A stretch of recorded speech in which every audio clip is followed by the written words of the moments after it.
Okay, we're going to go ahead and get started. We do want to thank our sponsors, MailChimp and Piction, who are helping us with the live streaming and the video recordings. So this session here is, so you want to develop a gallery touch interface on a small budget.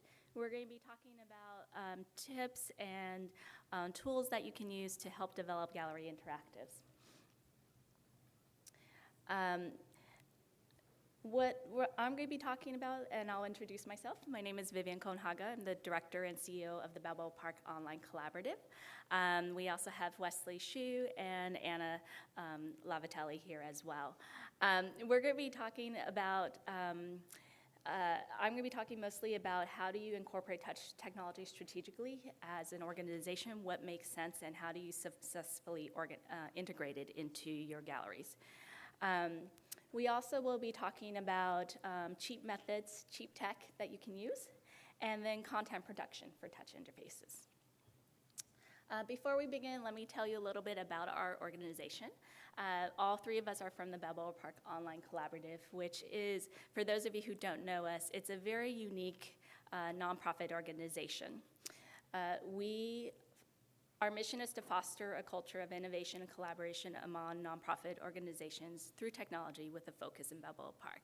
So we were created about 4 years ago as a project under a foundation, and it came out of discussions with the various institutions in Balboa Park, San Diego. For those of you who aren't familiar with Balboa Park, it is just north of downtown San Diego, and there are over 80 cultural institutions in this park setting.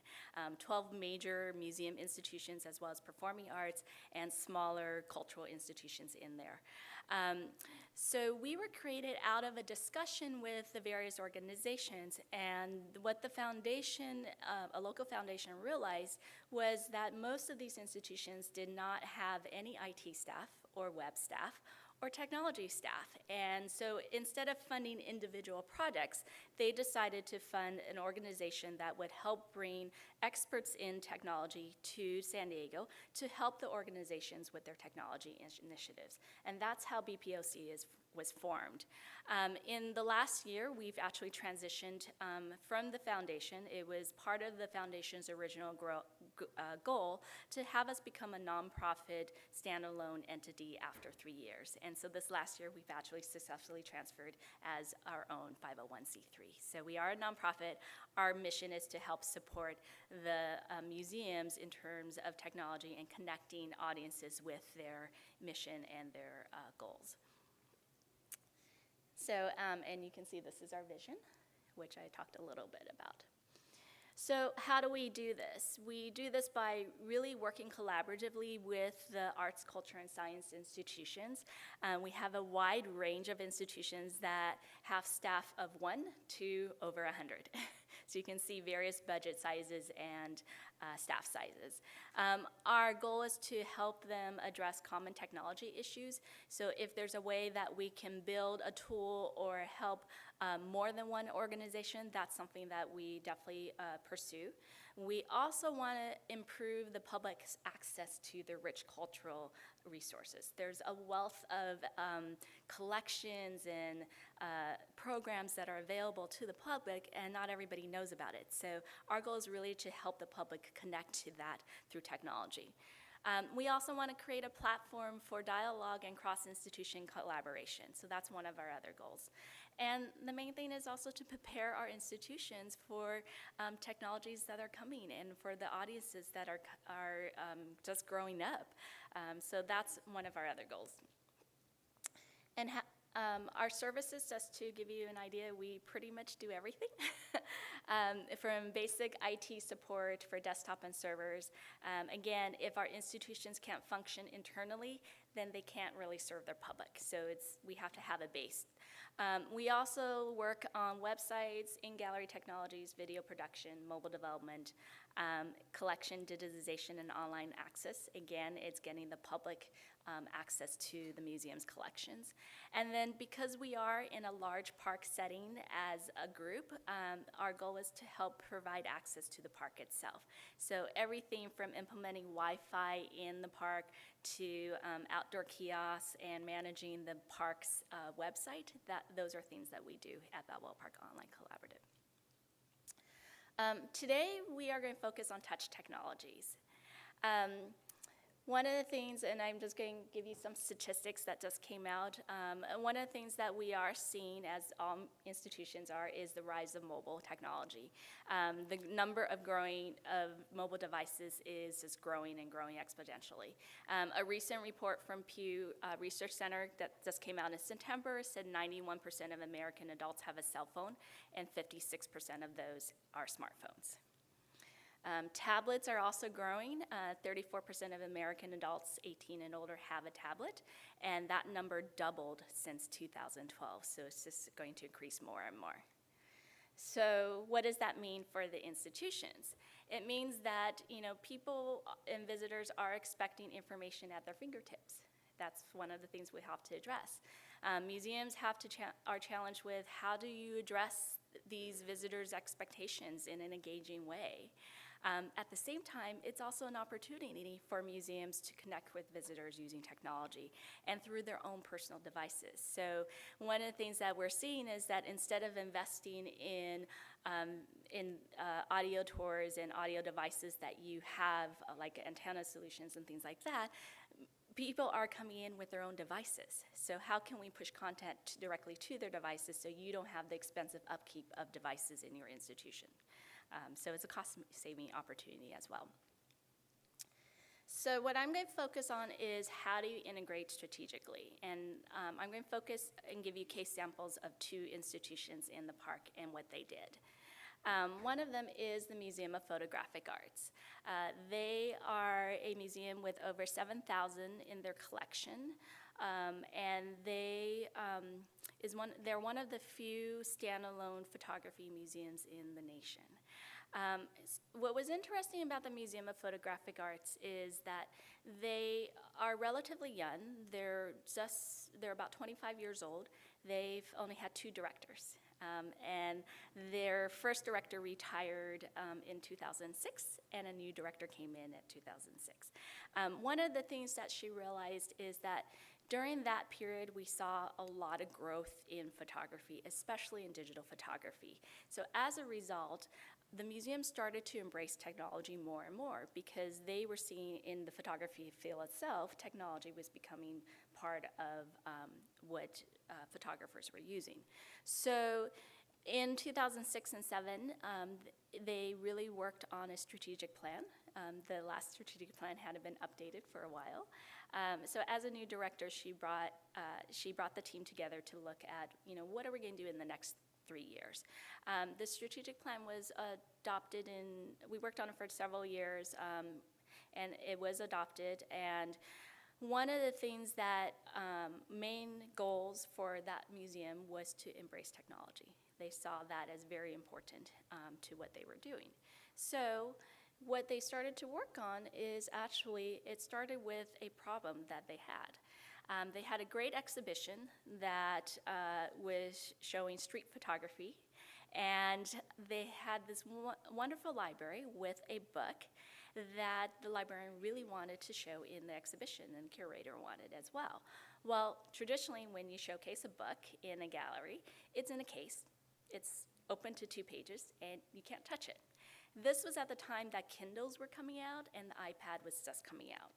So the museum actually approached BPOC, who was just newly formed, and said, can we do this digitally? Can we create some sort of Kindle version of this where people can actually flip through this book? And because we have photographs on the wall demonstrating 2 or 3 of the pieces in the book, and then the book itself. So BPOC said, well, the iPads are just coming out, and we would love to play with it, so let's see if we can create some sort of interface on the iPad. We actually broke the warranty on the iPad, and then actually created basically web pages in there that would allow for people to actually scroll through the book. And so that was the very first digital touch interface that was created for the gallery. And again, it solved a problem, but it also helped the museum connect the audiences to their collection. The next project that the museum worked on was they actually submitted an IMLS grant for a crowdsourced exhibition.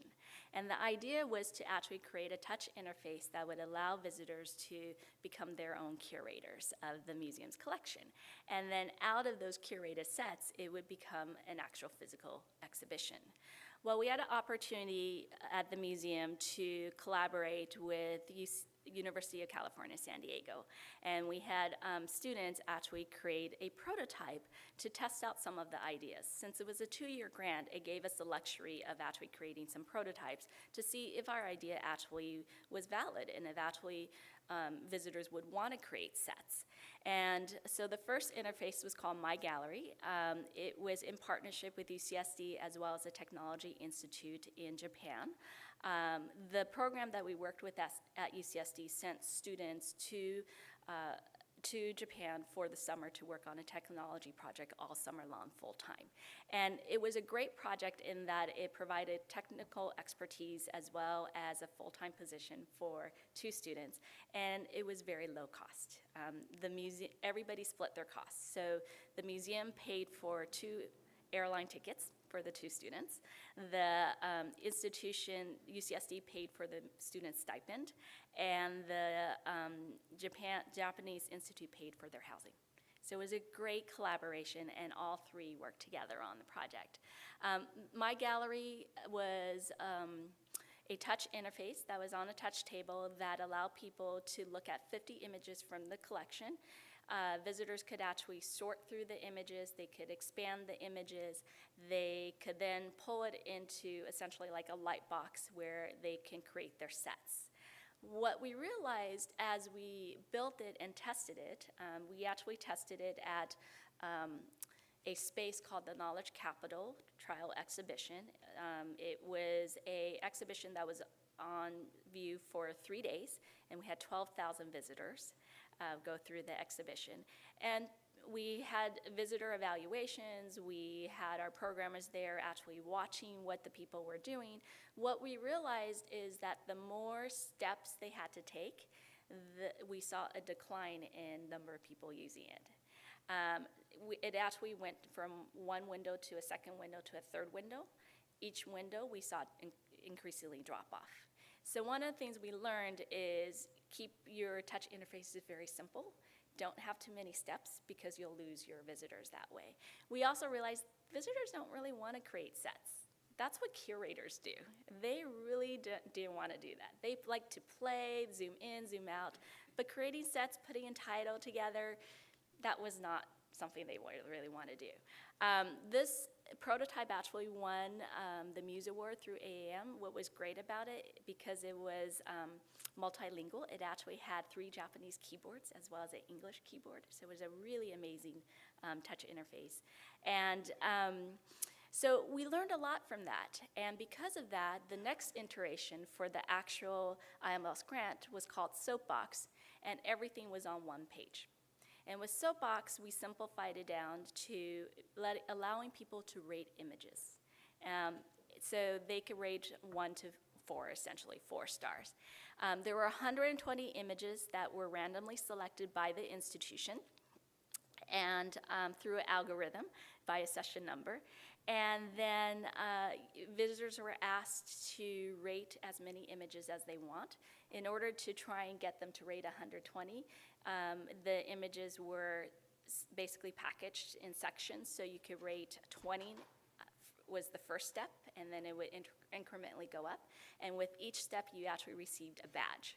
So one of the things we realized is people like rewards, and it could be a simple reward. So in this case, it was a digital badge that was based on different cameras in the museum's collection. So the simplest one was essentially a point-and-shoot camera, an everyday camera. And the more that you rated, you would get to the more complicated, like the 19th century accordion-style camera badges. So it became sort of a game. The other thing that we realized is people like to email themselves too. So there's an email function where they could email their badges to themselves as well. When you actually also completed a section, you were also rewarded with a behind-the-scenes video. So it was a video. The first video was the director and her dog, thanking them for participating. Another video was actually with the librarian opening up a rare book. So it gave you behind-the-scenes clips as well. We also made sure that we addressed the Spanish-speaking audiences that we had, and so there's a Spanish version of this. You can touch the button, and then it would switch into Spanish. We also realized that the touch interface was great for on-site, but what about our virtual visitors, the ones that come to our website? So what happened at the Museum of Photographic Arts is they worked with BPOC to create an online version of the same interactive. And then the data from the two interactives were pulled together to create the physical exhibition in the fall. And what was interesting about the actual exhibition at the end was that we had over 100,000 votes, which was amazing for a 3-month period. The museum's admission total during that busy 3 months is about 100,000. So from online and on-site, they equaled their on-site visits, which was amazing. The other great thing is with the physical exhibition, 40 images were selected based off of the data. It was the top 40 images as well as the lowest 3. And what was wonderful about that was the lowest 3 that was the director's favorite. And the director actually was great about it. She said this was a perfect dialogue. This is perfect opportunity to have a conversation about why I thought these were my top 3 and then why the audience didn't. And so the top 3 and the lowest 3 were actually paired together. And there was a discussion about it, which was great. And so you can see with this particular museum, they really looked at, how am I going to engage my audiences? What trends are happening in the field, in my field, as well as in general? And how can I incorporate that strategically in the museum? What was also great about the IMLS project is that it brought together 2 departments that normally don't work together. It brought together curatorial as well as education. The grant actually was written by the education director. And the exhibition itself came out of curatorial. So it was a way to bridge those 2. And then operations was also part of this process. So it really brought the various departments together on a joint program, which then advanced technology and made the museum more open to experimenting with other types of technology. Another museum that I'm going to talk about quickly is the Timken Museum of Art. Again, they were going through a strategic plan, and in their strategic plan, they were embracing a new brand. They also put into their strategic plan a focus on bringing content to their visitors. That's something they noticed was lacking in their museum. Their museum is quite interesting. If you actually walk into the galleries, there's no label copy at all on the walls. So it was very important for them to bring content and more information about their collection to their audiences. They also wanted to embrace technology because their collection is mainly Renaissance and European art, and they felt like most visitors have this view of them as a very stuffy, traditional museum, and they wanted to embrace technology to bring in new audiences. So one of the things that we worked on was the Play Sticker project. And again, this was a collaboration sharing resources. It was the Balboa Park Online Collaborative, the Information Services International in Japan, the National Institute of Information and Communication Technology, the Pacific Rim Undergraduate Experience at UCSD, which I talked a little bit about, and the Timken Museum of Art. And again, we're sharing resources. So the UCSD paid for housing stipend, and the institution paid for the airfare, and then the Japanese partner paid for the housing. We all shared staff time. ISID was a new partner. They're a company that is trying to market location-based technology, and they were looking for applications. They have this great product, but they don't know how to apply it and how to use it, and they were looking for a partner in that. And then, of course, we had the museum partner providing content. So with this particular project, what it was actually putting location-based Wi-Fi chips in the galleries to push content automatically to an actual device. So a visitor with an Android smartphone could come in, download an app, and it would have on the app the images that you can view. Once you get near the object, it would push contact. And that was something that was really interesting for the Timken, again, because there's no label copy at all. And so that was part of their mission and their practice to not have label copy. So how do we get content to visitors without adding more label copy? So this was a way of testing that out. The play stickers are small little Wi-Fi chips that attach to battery packs, and then we can hide them behind stools, behind boxes near outlets, in corners of the room. You just have to be within a 6-meter radius of it. So it allowed for content being pushed without actually implementing labels. And if you want to learn more about the play sticker, we're going to talk more about it on Saturday at a session in the morning. So I'm not going to go into detail on it right now. So what have we learned from these two museums in terms of looking at technology strategically? Definitely consider your mission and goals and your audience. Are there changes in your organization or in the field that really support embracing technology or specific types of technology? Definitely collaborate and share resources. It's a way of doing it low cost, but also getting the expertise you need and maybe new technology that you may not have. And also be flexible. It's a lot of give and take in order to bring in new ideas, new technologies, and touch interfaces into your galleries. And this is my contact if you have any questions about any of what we talked about today. Before we moved on, we will have a question and discussion session at the very end, but we're going to pause between each presentation in case there's any questions that you just definitely have to ask. So, are there any questions? Yes. So when you had the top 3 photos that visitors selected, how did you know why the visitors selected them? That's a good question because, with the interface is really just rating, there's no comments. We really don't know why, but that was part of having it in the exhibition. The exhibition was 4 months long. It allowed visitors to come in. There was a comment book right next to it, so it allowed visitors to actually put in comments of why they liked the work and whether or not it was interesting to have this dialogue between the lowest rated and the highest rated. So, yeah. Did the curator take a stab at saying why he or she thought? Yes. Okay. Yes. Or the director? Yeah, it was the director at the time. Yeah, definitely. So, any other questions? Okay, we're going to move on to the next one.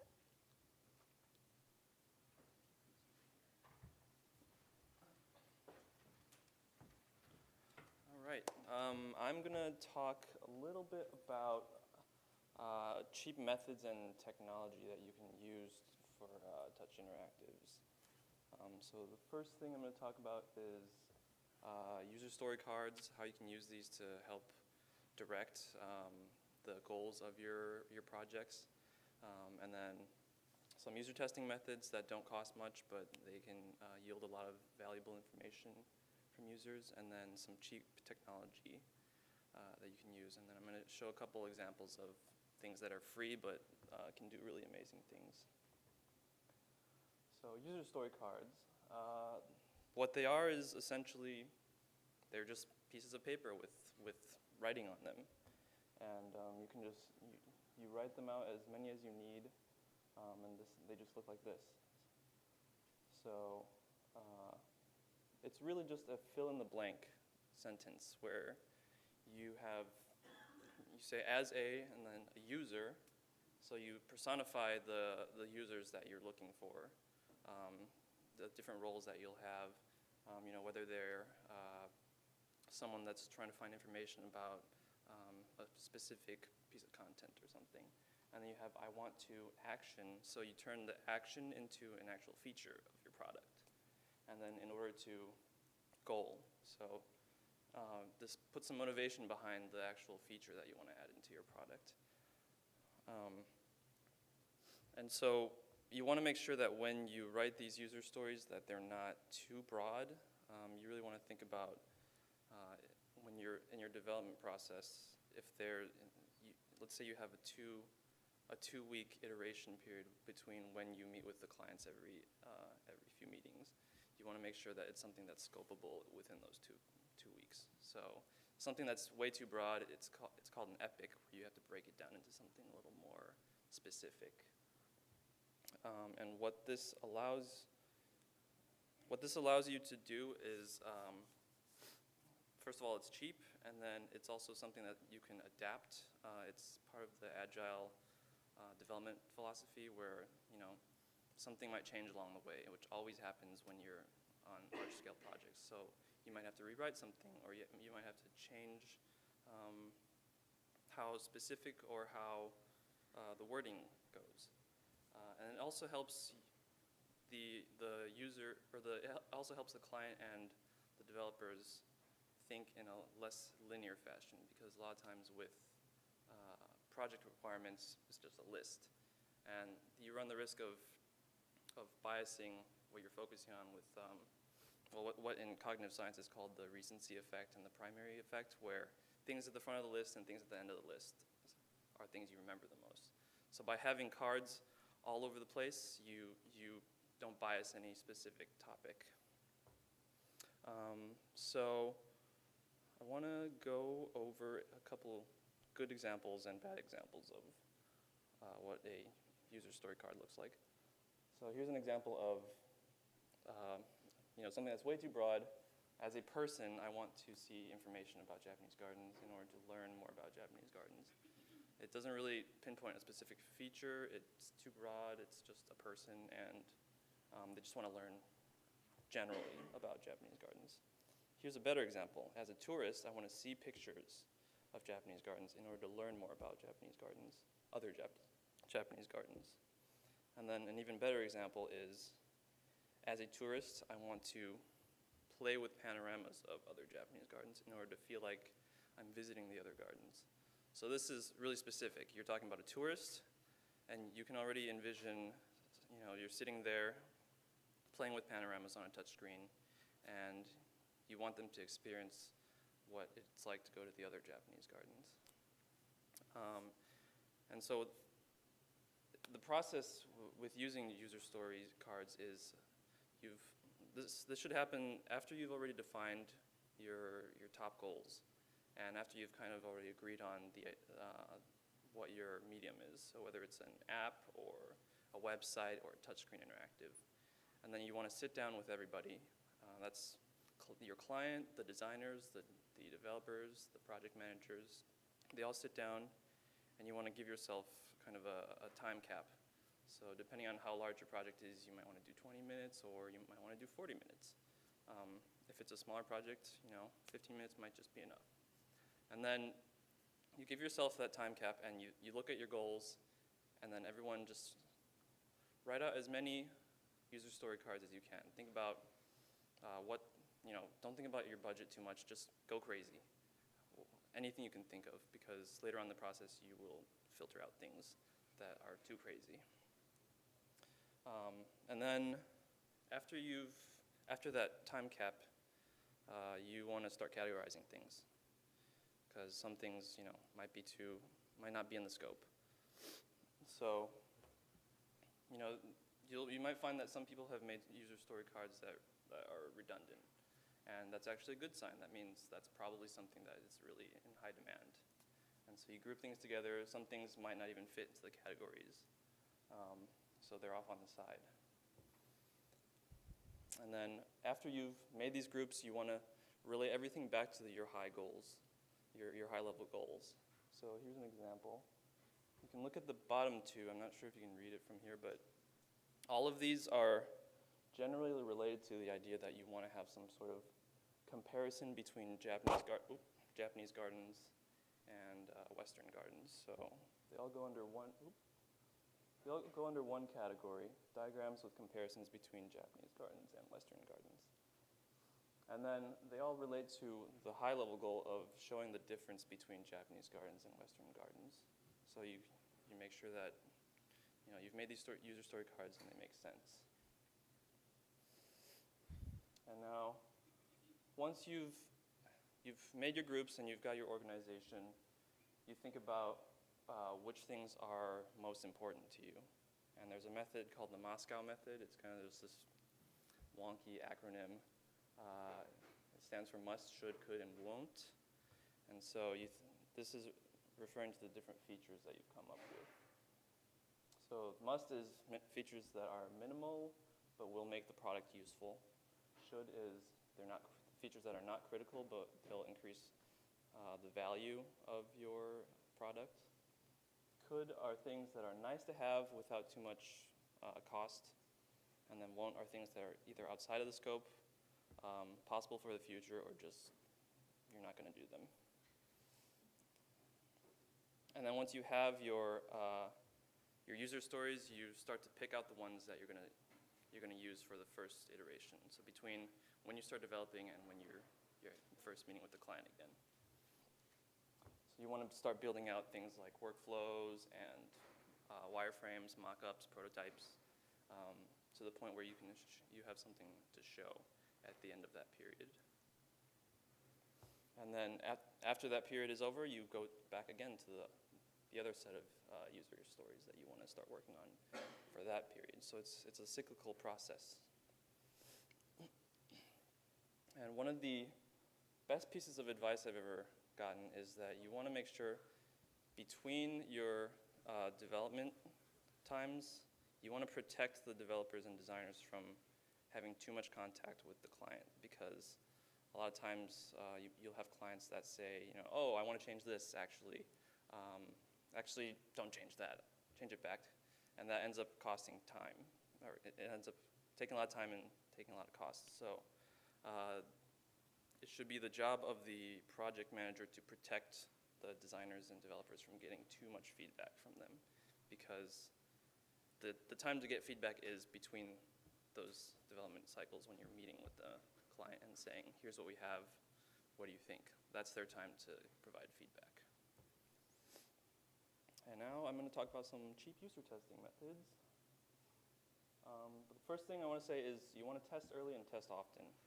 So this can start as early as your first cycle. You're making paper prototypes and you have these ideas. Especially with touchscreen interactives, you can really have objects on a table, and if you have an idea of what kind of things you're going to be moving around, you can just test with that. And then the other thing is that user testing can be a science, but it doesn't have to be, because you can get really expensive with user testing. You can do eye tracking, you can do really complex data analysis, you can do heat mapping, all these things that can cost a lot of money, but really a lot of times the most valuable thing is just sitting there watching someone use it and writing down information that isn't necessarily quantitative. It's just, oh, they don't understand that this is actually a button. So before testing, you want to prepare a couple things, like a survey, for example. One tip that you might find useful is using even numbers on your surveys instead of odd numbers, so that users are kind of forced to choose whether something is, I like it or I don't like it. So questions like, on a scale of 1 to 5, how much do you enjoy? Did you enjoy your experience? Using a scale of 1 to 4 or 1 to 6 forces them to decide something, decide whether they really enjoyed it or didn't enjoy it, instead of just being neutral. And then also soliciting testers in their natural environment. This is pretty, it doesn't cost much. You're just trying to mimic an environment where the product is going to be used. So if it's going to run in a gallery, if you can set it up in that gallery and test it there, that would be ideal, because the very nature of doing a user test, you're already going to be biasing the user by having the pressure of a camera or having you there. So you want to try and minimize the amount of bias that they have.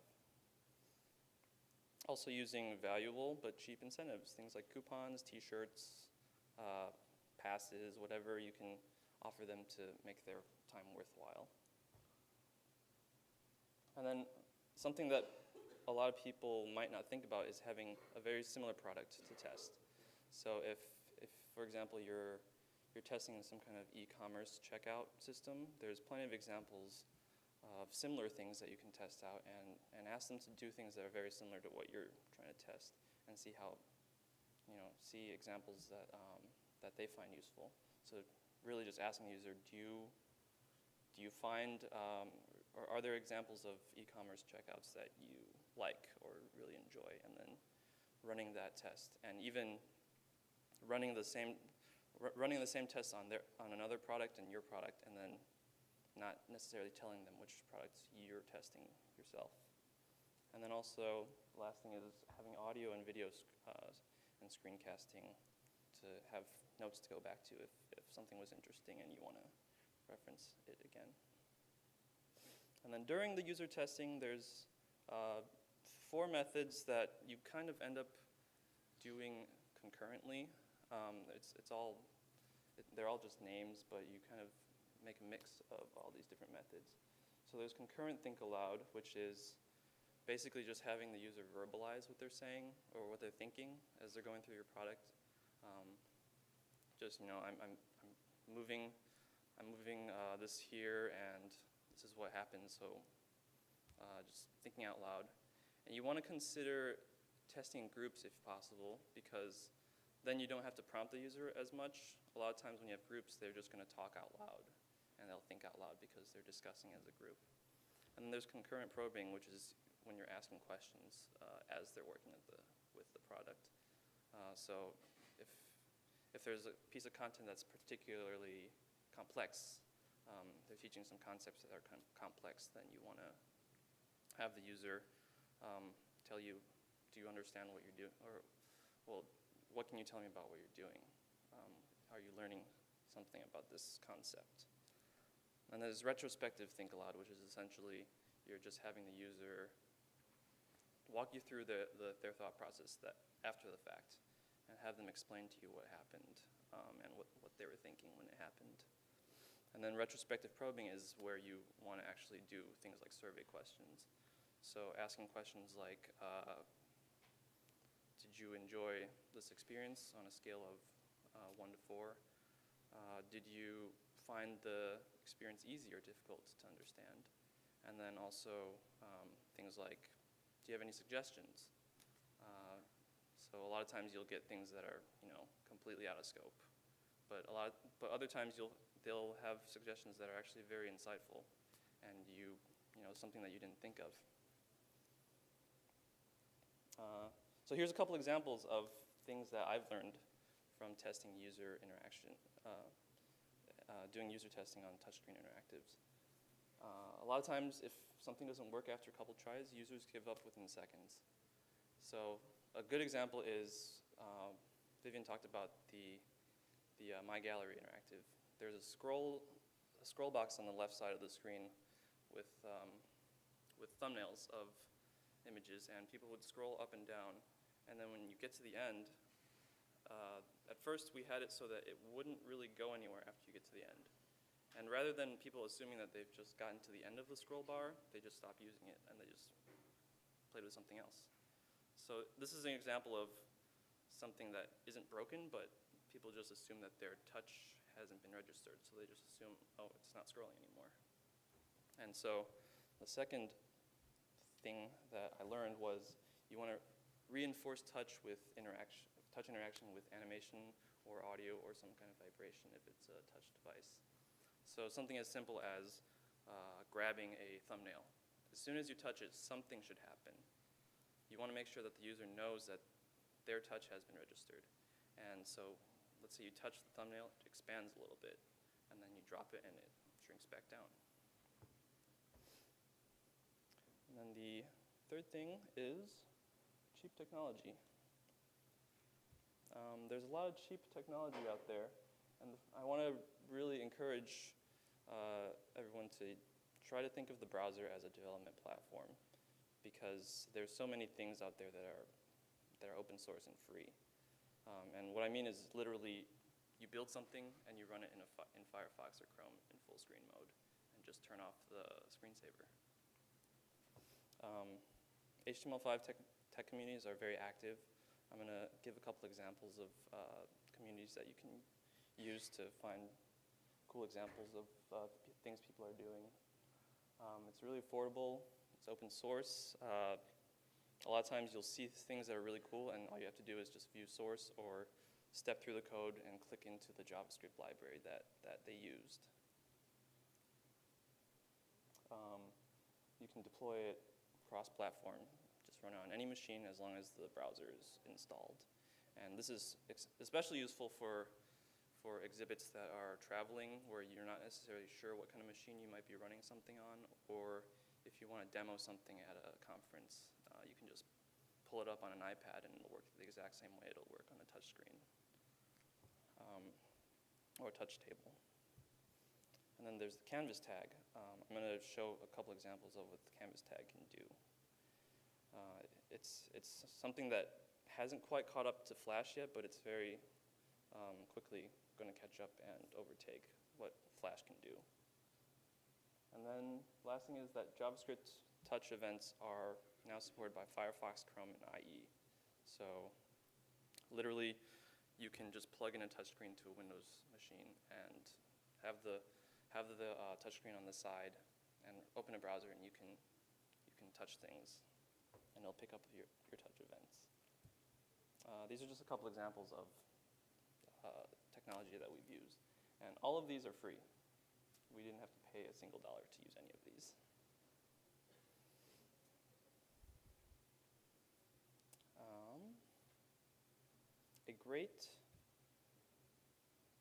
A great source of examples of what HTML5 can do are these two sites, HTML5rocks and chromeexperiments.com. I'll show a couple examples after this. And then there's also the actual hardware that you want to use, right? I recommend using the IDM touch table. I swear I'm not being paid to say this, but it's great because it's their newest line. The platform is no longer prohibitively expensive. Their most affordable one is $8,000, which sounds like a lot, but their line before that and a lot of other touch tables are more like in the 25 grand range. So their newest line is anywhere from 8,000 to about 13,000.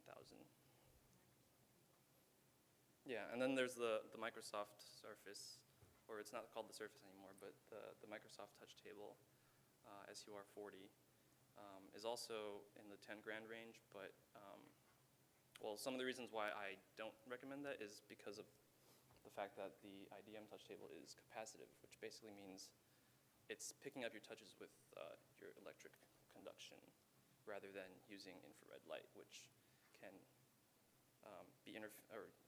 the lighting of the setting will interfere with the touch. So with this table, you don't have to worry about that at all. A lot of times you might have gallery spaces with external lighting, so throughout the day it changes.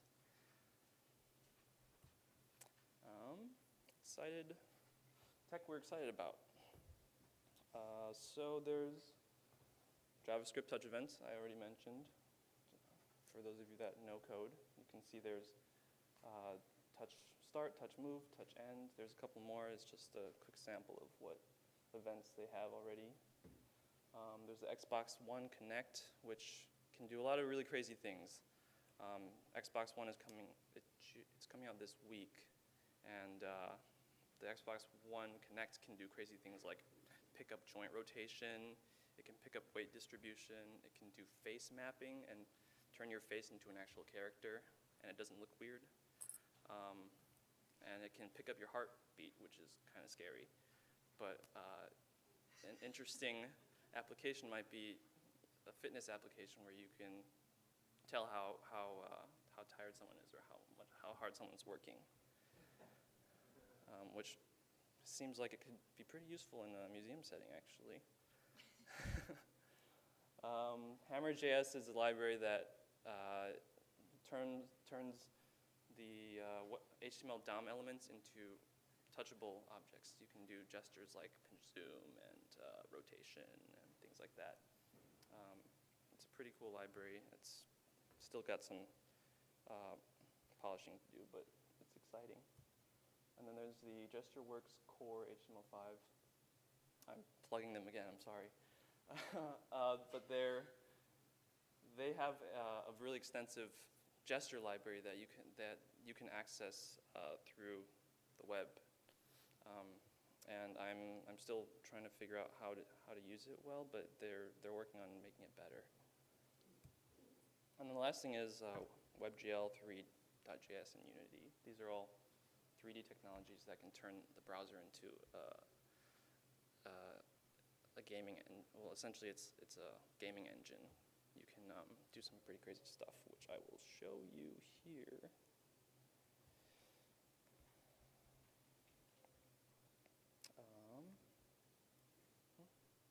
Oh, it's not coming up.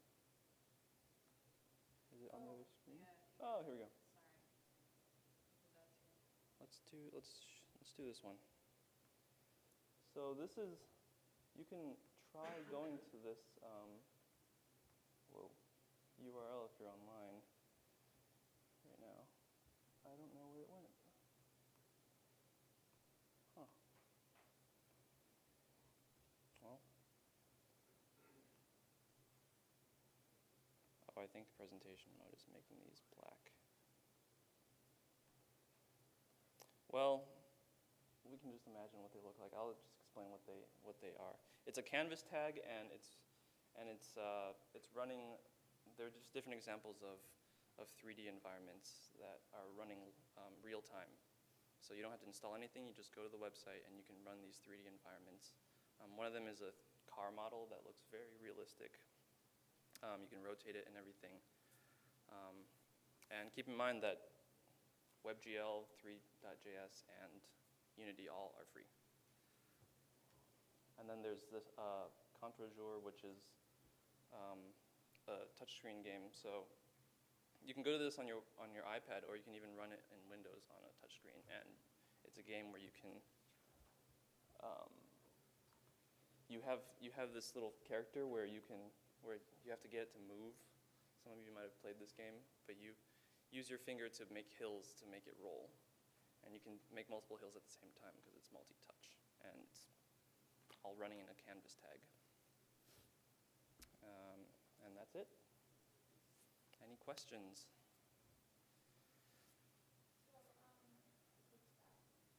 Thanks.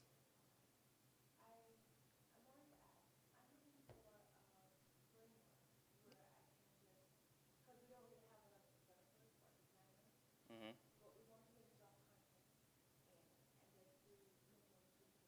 Yeah. Yeah.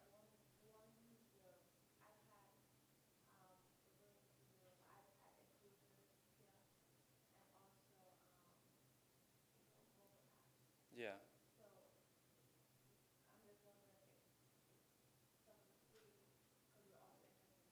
Yeah, yeah.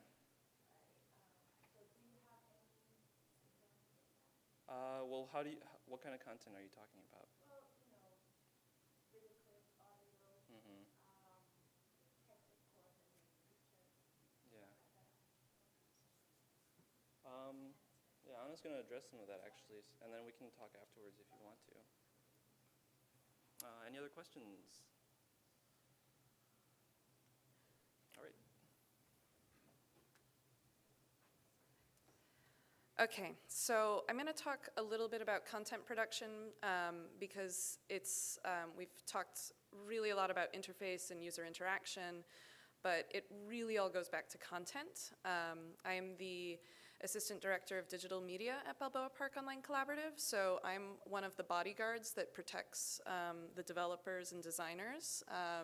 So I generally interact with the client to mediate the needs to make sure that we're all on the same page, and especially because depending on who you're working with, they might not understand what they're asking for. And so it's my role to sort of understand a little bit of what Wes does. I'm going to show you some HTML5 I did. That's how easy it is. And so thinking about how you want to tell a story. So this goes back to what types of content or modes of production are you going to work in? I like to break it down to the basics. There are really just 4 types of content, and it's how they interact in what Wes designs that tells us a story or shares information with us. So it's text, image, video, and sound. So I'm just going to briefly go through that. So text, nobody reads. We know that. And if they do, it's in a scanning motion. Duration is over, sadly. The idea is to use text when it can't be said in any other way. Like image credits, like curatorial says, you gotta have this credit in here. And you're like, okay, fine, we'll put it really tiny on the bottom so it doesn't interfere with our design. Less text also makes it more accessible to international audiences. Most museums have a lot of international audiences. The less text and language you use, the easier it will be to share this, whatever you're building, with everyone. And then a disclaimer on this, any word delivered by sound should be accessible in some way in your app. Just a button that says description to open it up. We have docents who even have that request because they want to be able to read the content because maybe they can't hear it very well, or maybe someone decides to use their own headphones and it's an audio tour, they're already in the gallery, they don't want to go back to the desk, and for some reason they can't get the volume up. At least then they have an option to access the information in an alternative means.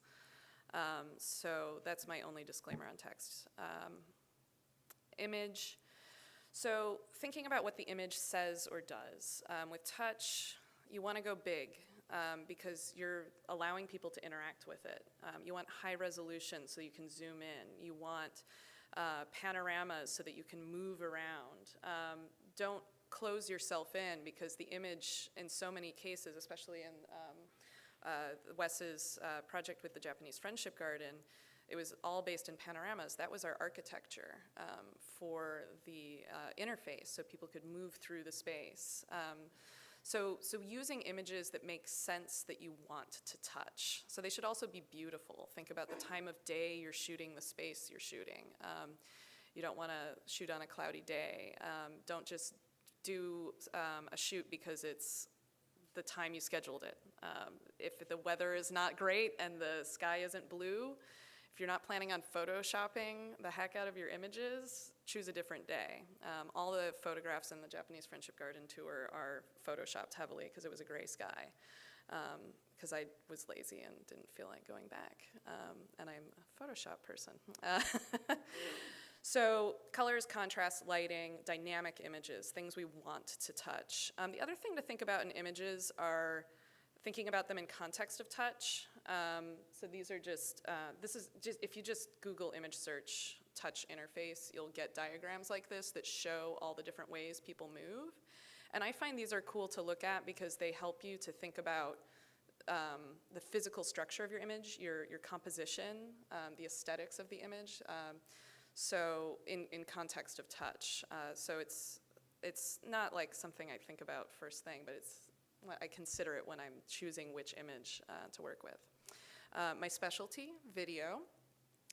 So how long will someone stand in front of your device? Not very long. Your content has got to keep feeding and be dynamic. So you've got to keep it short, 30 seconds to a minute. Some of our touch tables have longer videos, they're about 2 minutes. And I've watched people use our puzzle interface at the San Diego Museum of Art, and they put it together and they'll watch the first 20 seconds of the video and then move on to try and see something else because the attention span is not long and they want to keep playing. Think about the fact that the video is a pause. They don't get to touch anything. But it's a great way to share information in a dynamic way because you can show someone how something works. So think about video being a pop-out from an image that shows you a detail. so that you're getting closer, you're getting inside things, you're moving around something, making sure that your content relates to how people could experience it in a way that they can't in the gallery or in the museum, in the space they're visiting, in the garden, letting them access other gardens, letting them get really close to the koi fish in case the koi fish are hiding behind the rocks. So I'm doing my shameless plug. There is a panel at 1:30 today with 3 really awesome, talented video producers, educators, and we're gonna talk about video production and story development. So if that interests you, more later. So sound. Sound is the last thing I mention, but it's the most important thing. It's also the most overlooked thing. No one thinks about how this microphone has to be wired to a board that's back there, and then that board has to go to these speakers, and that's how you're hearing my voice, and that there's an audio recorder back there so that I can listen to myself later and hate myself. So the complexity of sound and the presence of sound, because I can get closer to you just by being a little louder and a little closer to the microphone. Or I can deliver a more distant professional presence, right? So thinking about the voices you're using in a touch interface, if there's commands that come through, and do you want people to feel really comfortable and friendly and close to your touch interface? But also ambience. Little things. Vivian witnessed me searching for ages on YouTube. I was trying to find a sound clip from Myst. I don't know if anyone remembers that amazing game. But the soundtrack of Myst just transported you instantly. And it was really in the ambience of the wind and the dock clicking.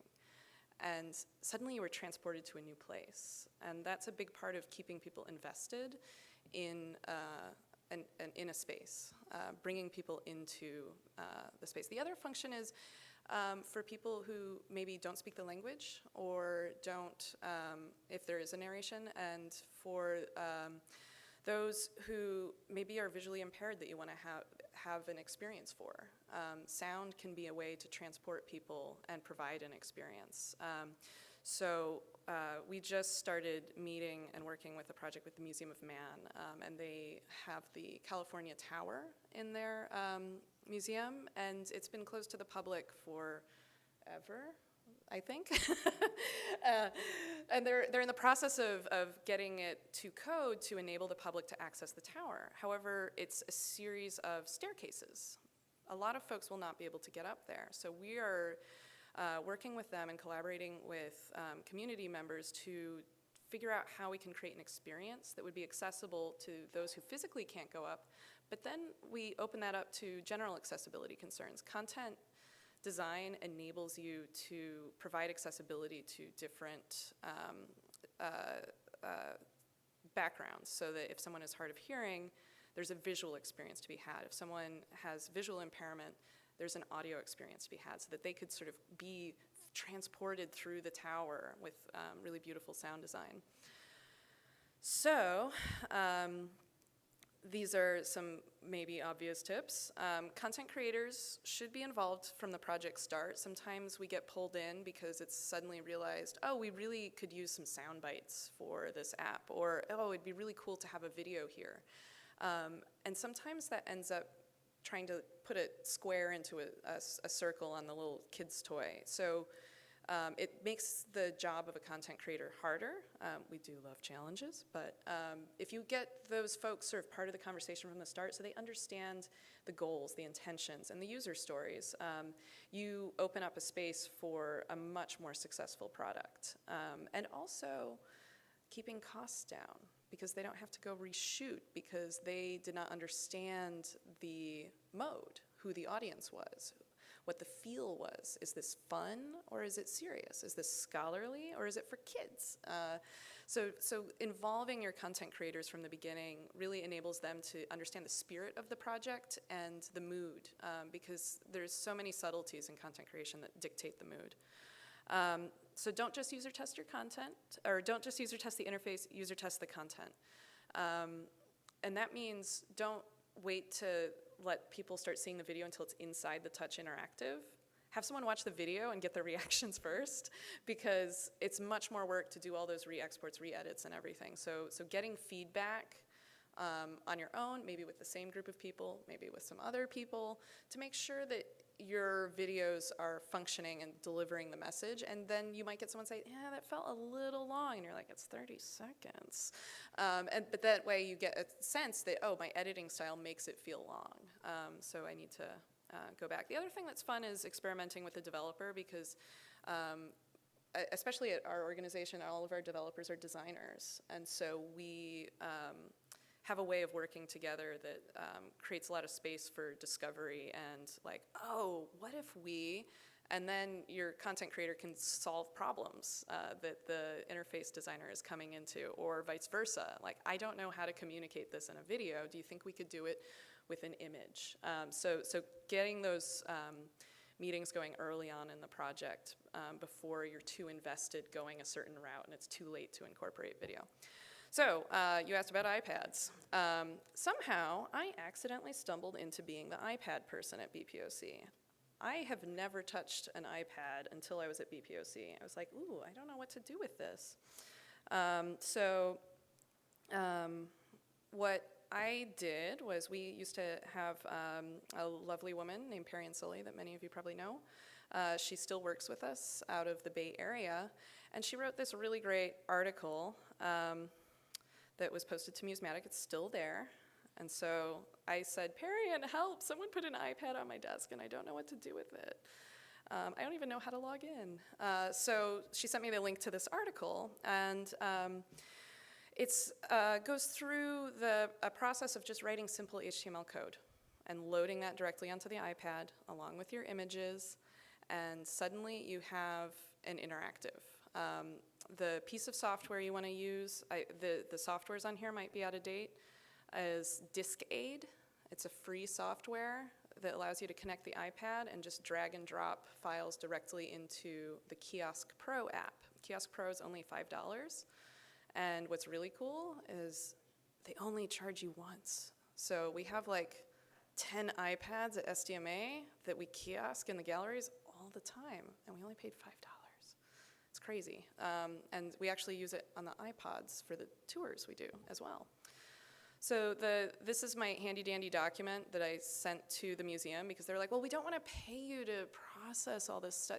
They have no money, so they want to try and do as much as they can themselves. So I make these hilarious diagrams all the time, like, this is how you export your PowerPoint as images. And so I do a bunch of screen grabs and attack it with a Sharpie. And so then I get images that I pull into Dreamweaver. Because Dreamweaver is great. It makes me feel really retro, like when I designed my first website. Except that was mostly Flash. Oops. So this is an interactive that's actually on display right now in the museum. Hard to see, but basically it's just straight HTML. We have a map that has 3 hotspots over the images that are embedded in the PowerPoint, so they can design their own little home button and their own arrow. They have full control. I let them, if they don't want to pay us to design it, they can have their control. And then all I have to do is update the foldering system, because this slide is called slide 001. And so the image link is to slide 001. And then these hotspots in the corner go to HTML002. So there's 2 files, HTML001 and slide 001. And these all coordinate. It's the simplest, silly, and Perrian's article goes through the whole thing. And I was like, really? This is how you do an ebook on an iPad? So it's really quick and easy. And then once you get the feel of it, you can start to play around. And if you're adventurous, like me, so that's sort of how it ends up looking when it's full screen on the iPad, and then you can thumb through images. Everything in SDMA is always in Spanish and English, and so it also enables them to have control over their translation, so that I don't have to go in and edit everything. They have a PowerPoint, they can do it themselves. So it enables the education department to have more control over the content. So this is me getting fancy with it, kinda. So Wes was showing me all this cool HTML5 stuff, and I was like, oh, I can do that. There's a video tag. So this is me using the video tag in HTML5. And so this is kiosked at the moment in just with an ancient little boxy Mac, Mac Mini, running Windows. Total terrible. I had to do smaller bitrate videos to make it run because it was a little jumpy. So if your videos are a little jumpy, bring that bitrate down in your compression. So that's the code that runs that thing. So you can see it's tiny. It's just a couple of JPEGs, a JPEG for each image, and then a JPEG for the background. Nothing fancy. And then I got the idea and was like, oh, we could do this for an iPad too. And so this is using the audio tag with little square images, and you hit play and you get to hear oral histories. What was funny about this is it looked great, everyone was happy with it, and they wanted it to reset. And I was like, oh, that's fine, we'll just have it reload. And they're like, oh, but we don't want it to reload while somebody's in the middle of a, and they just fussed and fussed and fussed, and this is one of the complications if you let education have too much control. So they decided to just use iTunes in the end. And so I was like, we could have done something great, but okay, we have this very nice slide for my presentation. There's also, so Kiosk Pro is the app I primarily use with HTML5 or just straight HTML. We also use IMA's TAP TORML interface to build our tours. For sake of time, I'm not going to show you that because IMA is here and they're doing their case study hour tomorrow morning, I think. And so they will be showing TAP TORML. So if you're interested in iPods as audio tour devices, rather than me waste your time, go visit IMA, another shameless plug. But there are also tons of apps coming out every day. And so we actually just got a new iPad to start testing some of these new apps because everyone's getting the idea that we play with these things a lot and we're always hacking things to make stuff, so they're trying to monopolize and charge us $5 an app. But it's only $5, so it ends up working out pretty good. Because then all you have to do is drag and drop content. So CWG Video Looper is one I use to put videos on iPads all the time. It's so easy, and it just turns your iPad into a little video looping device. The only tricky bit is it's hard to use Discade with the video looper. You've got to pull your videos in through iTunes. It's not obvious, but it's not just pulling it in through iTunes. You got to pull it in through iPhoto in iTunes. Kind of a pain, but it works, and it's really solid. I haven't seen them crash. One that I just heard about is Track 8, so I encourage you guys to explore it and tell me how you like it. I haven't found this app, so I might be misspelling it, but I wanted to include it because I want to get you guys to help me find it. But there's a few others that are coming out, and so I'll tweet them out as I experiment with them since we just got a new toy for me to find things. So for sake of having time for detailed questions, there's my contact info, and ask away to any of us. Waiting until everyone gets their photos in. Yeah? One quick question. Have you figured out how to not have your iPads be on 24 hours a day?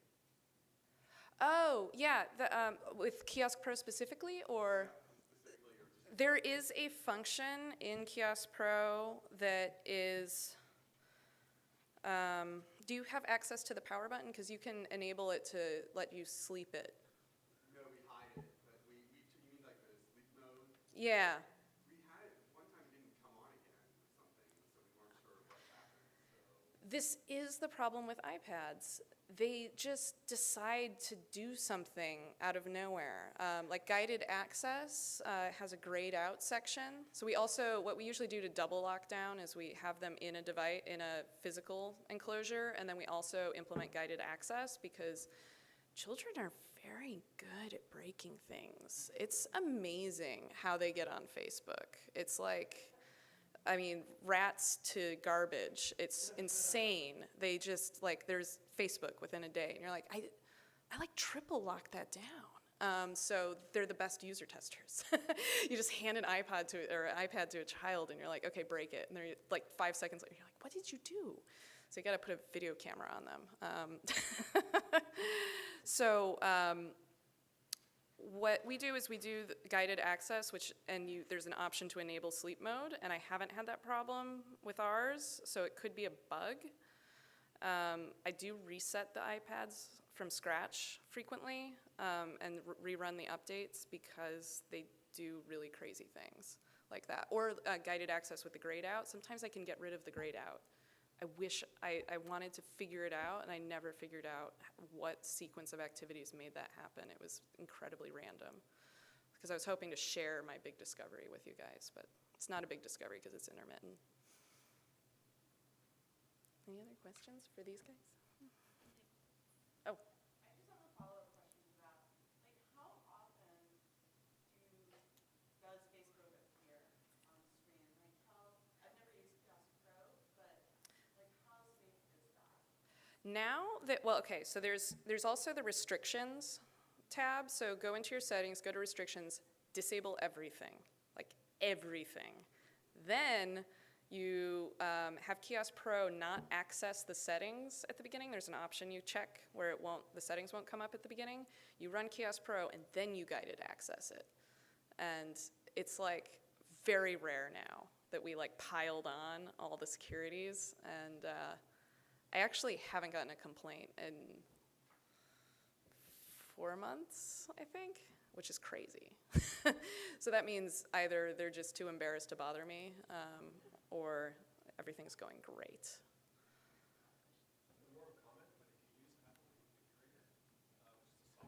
Yes. Right, but then you can't put it to sleep really easily. Right, yeah, that's true. So Apple config, if you didn't hear that. Hot tip, what's your Twitter handler name? Shame. Join us. Find the guy in the scarf if you want to know more about Apple config. I haven't used it because I'm not a developer. I'm just a video person. Pardon? To here? You got it. Oh, there's one. Oh, hey. Oh, Wes Hsu. Look at his last name above the email. That's how it's supposed to be.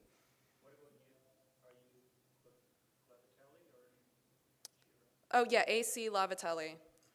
Anna Chiaretta, so my first two initials, Lavatelli. AC. I like it because it's like assistant camera, you know, AC. I'm the AC. Or I'm the alternating current. I don't know what that means. I mean, I know what that means in electrical stuff, not for me. I don't alternate. Anything else for these? Anyone? Do we end early? Snack time. Thank you, everyone.